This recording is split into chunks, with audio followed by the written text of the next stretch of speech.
Hello friends, welcome to my science guru MCQ channel.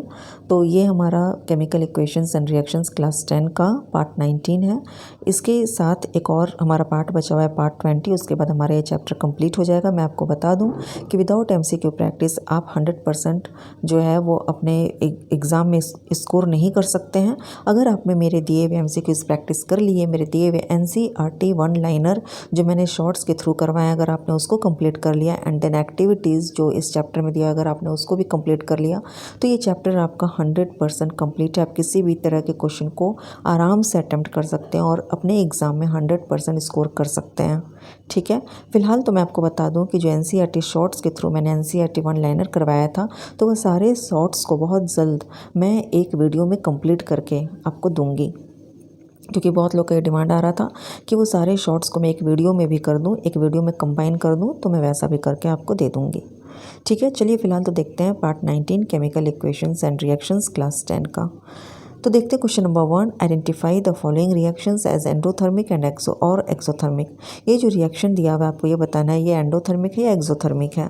तो आप सबसे पहले तो नंबर 1 में देखिए, यहाँ पर क्या हो रहा है कि एनर्जी जो है वो प्लस हो रहा है ना, रिएक्टेंट एनर्जी ले रहा है यानी एनर्जी एब्जॉर्ब हो रहा है, तो ये क्या हो जाएगा एंडोथर्मिक। और नंबर 2 में देखो आप प्रोडक्ट में प्लस एनर्जी है, ठीक है, प्रोडक्ट के साथ प्लस एनर्जी है, तो यहाँ पे क्या हो रहा है एनर्जी रिलीज हो रहा है, तो ये हो जाएगा एक्सोथर्मिक। तो हमारा करेक्ट ऑप्शन क्या होगा? Option number C, number 1 endothermic and number 2 is exothermic. अब ये जो रिएक्शन है वो क्या है, NaSCO3 जिसको हम सोडियम बाइकार्बोनेट भी कहते हैं, वो हमें एनर्जी लेने के बाद क्या दे रहा है, sodium carbonate Na2CO3 plus water दे रहा है।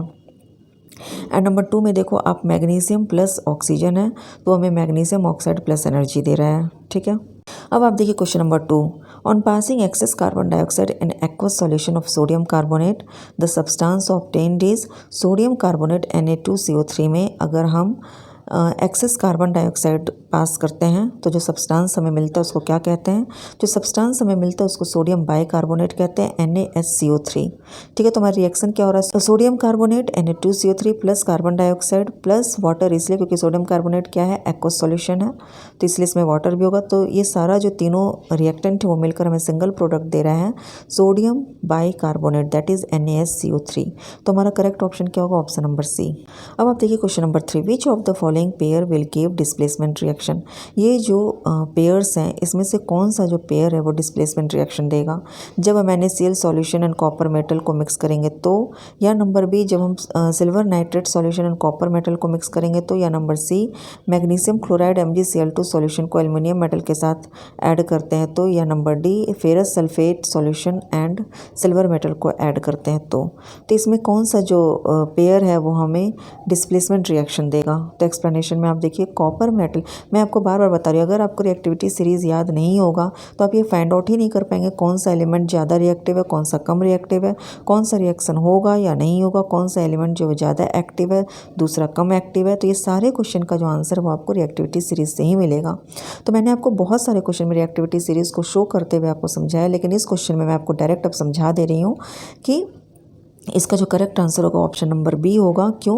क्योंकि कॉपर मेटल जो है वो ज़्यादा रिएक्टिव होता है सिल्वर नाइट्रेट से, इसलिए कॉपर जो है वो डिस्प्लेस कर देगा सिल्वर को, ठीक है, और कॉपर नाइट्रेट फॉर्म कर लेगा।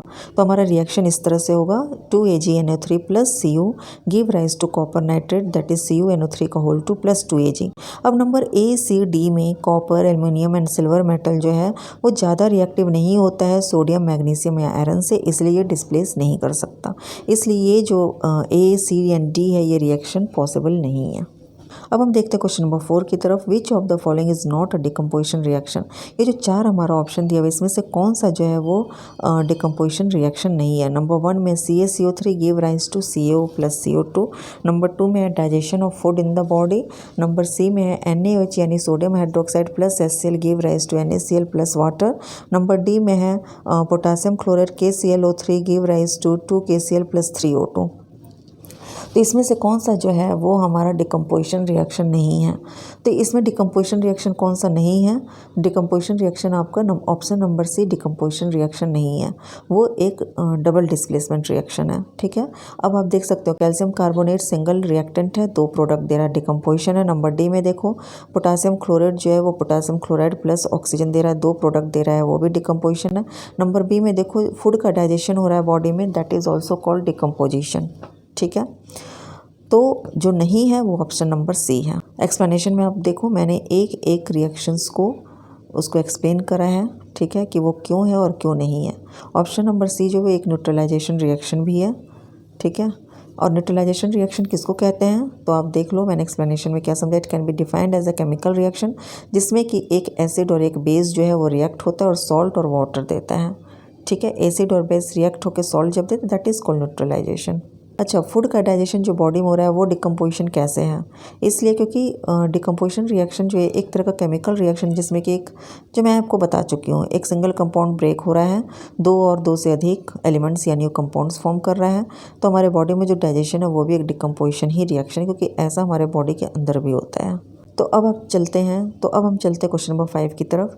The term use to indicate the development of unpleasant smell and taste in fat and oil containing foods due to aerial oxidation is number 1 है रैबिडिटी, नंबर 2 है rancidity, number 3 radioactivity, number 4 है acidity.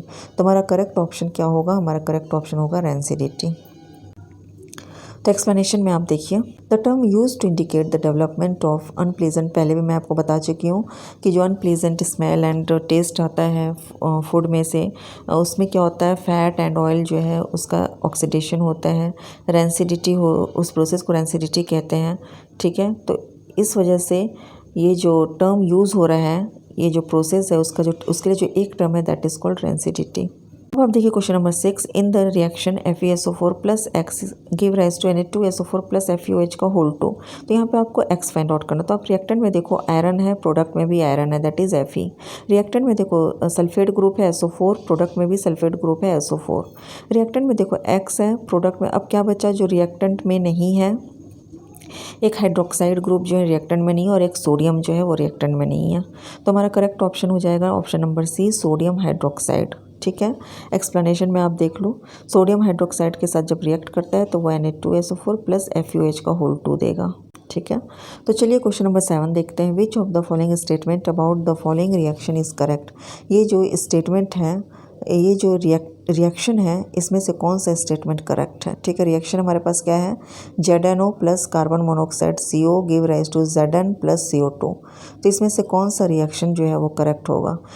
4 option दिया हुआ है, ठीक है। तो इसमें क्या दिया हुआ है, क्या इस रिएक्शन में ZnO जो है वो रिड्यूस हो रहा है, नंबर बी में क्या इस रिएक्शन में कार्बन डाइऑक्साइड ऑक्सीडाइज्ड हो रहा है, नंबर सी में क्या इस रिएक्शन में कार्बन मोनोऑक्साइड जो है वो रिड्यूस हो रहा है, नंबर डी में क्या इस रिएक्शन में जिंक ऑक्साइड जो है वो ऑक्सीडाइज्ड हो रहा है।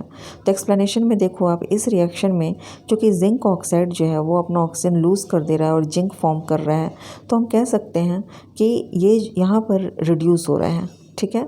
It is being reduced, zinc oxide जो है वो रिड्यूस हो रहा है। तो हमारा करेक्ट ऑप्शन क्या होगा ऑप्शन नंबर ए। अब आप देखो question number 8 the following reaction is used for the preparation of oxygen gas in the laboratory. ये एक रिएक्शन है जो यूज़ किया जा रहा है लेबोरेटरी में ऑक्सीजन गैस को प्रिपेयर करने के लिए। तो हमारा जो रिएक्शन है वो क्या है पोटासियम क्लोराइड KClO3, इसमें हीट कैटलिस्ट डाल रहे हैं तो वो दे रहा है potassium chloride KCl plus oxygen दे रहा है O2, ठीक है। अब आपको बतानी है 4 स्टेटमेंट में कौन सा स्टेटमेंट जो है वो सही है। क्या इस रिएक्शन में ये फोटोकेमिकल डिकम्पोजिशन है और एक्सोथर्मिक है, नंबर बी क्या ये डिकम्पोजिशन है और हीट रिलीज़ हो रहा है, नंबर सी क्या ये डिकम्पोजिशन है और एंडोथर्मिक है, नंबर डी क्या ये कॉम्बिनेशन है। तो डी तो वैसे ही ख़त्म हो जाएगा क्योंकि डी कॉम्बिनेशन में क्या होता है 2 रिएक्टेंट होते हैं सिंगल प्रोडक्ट देते हैं। नंबर ए में देखो फोटोकेमिकल में तो लाइट होना चाहिए, अब लाइट यहाँ नहीं है तो फोटोकेमिकल डिकम्पोजिशन तो नहीं होगा। नंबर बी में देखो डिकम्पोजिशन और हीट रिलीज़ हो रहा है, साफ साफ आप देख रहे हो कि ऊपर हीट यानी हीट एब्जॉर्ब हो रहा है, ठीक है। यहाँ पे हीट रिलीज़ नहीं हो रहा है तो बी भी नहीं होगा। तो ऑप्शन नंबर सी हमारा करेक्ट ऑप्शन होगा क्योंकि एक तो यहाँ सिंगल रिएक्टेंट है जो 2 या 2 से अधिक प्रोडक्ट दे रहा है, दूसरा हीट जो है वो एब्जॉर्ब हो रहा है तो यहाँ डिकम्पोजिशन हो ही रहा है। कैसे हीट एब्जॉर्ब होके, तो एब्जॉर्बेंस का मतलब है एंडोथर्मिक है। तो हमारा करेक्ट ऑप्शन होगा ऑप्शन नंबर सी। अब आप देखिए question number 9 which of one of the following process involve chemical reaction. तो इसमें से 4 ऑप्शन है, इसमें से कौन सा 4 में से एक ऑप्शन है जिसमें कि केमिकल रिएक्शन हो रहा है। तो नंबर 1 है heating copper wire in presence of air at high temperature. जब हम कॉपर वायर को हाई टेम्परेचर पे एयर में हीट करते हैं तब। नंबर बी में keeping petrol in a China dish in the openly हम एक चाइना डिश में पेट्रोल रख दें तो क्या वो केमिकल रिएक्शन है। लिक्विफैक्शन ऑफ एयर क्या केमिकल रिएक्शन है। या storing of oxygen gas under pressure in a gas cylinder, क्या ये केमिकल रिएक्शन है। तो हमारा करेक्ट ऑप्शन होगा heating copper wire in presence of air at high temperature, ये हमारा करेक्ट ऑप्शन होगा। तो हमारा जो इसमें केमिकल रिएक्शन होगा वो होगा 2Cu + O2 give rise to 2CuO। ठीक है। When copper is heated at high temperature, जब कॉपर को हम हाई टेम्परेचर पे हीट करते हैं एयर के प्रेजेंस में तो ये यहाँ पर ऑक्सीडेशन होता है और ये फॉर्म करता है कॉपर ऑक्साइड। कॉपर ऑक्साइड का कलर क्या होता है, ब्लैक कलर होता है। ठीक है। तो हमारा करेक्ट ऑप्शन होगा heating copper wire in presence of air at high temperature, ये एक केमिकल रिएक्शन है। अब हम देखते हैं question number 10। In which of the following chemical equations the abbreviations represent the correct states of the reactant and products involved at reaction temperature. Abbreviations का मतलब है कि जो भी यहाँ पर जैसे कोई एलिमेंट है H2O2, इनके साथ ये किस फॉर्म में है, क्या ये लिक्विड फॉर्म है, गैस फॉर्म है।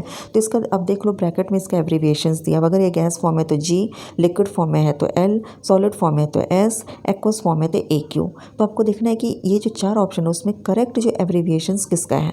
तो हमारा करेक्ट एब्रिविएशंस जो है ऑप्शन नंबर बी है। ठीक है। H2 क्या है, गैस है। रूम टेम्परेचर पे H2 गैस है। O2 भी क्या है, गैस है। और जब ये दोनों मिक्स हो जाता है तो वो वाटर होता है जो कि लिक्विड होता है। ठीक है। तो अगर आपको मेरा ये वीडियो पसंद आया तो please like and subscribe my channel.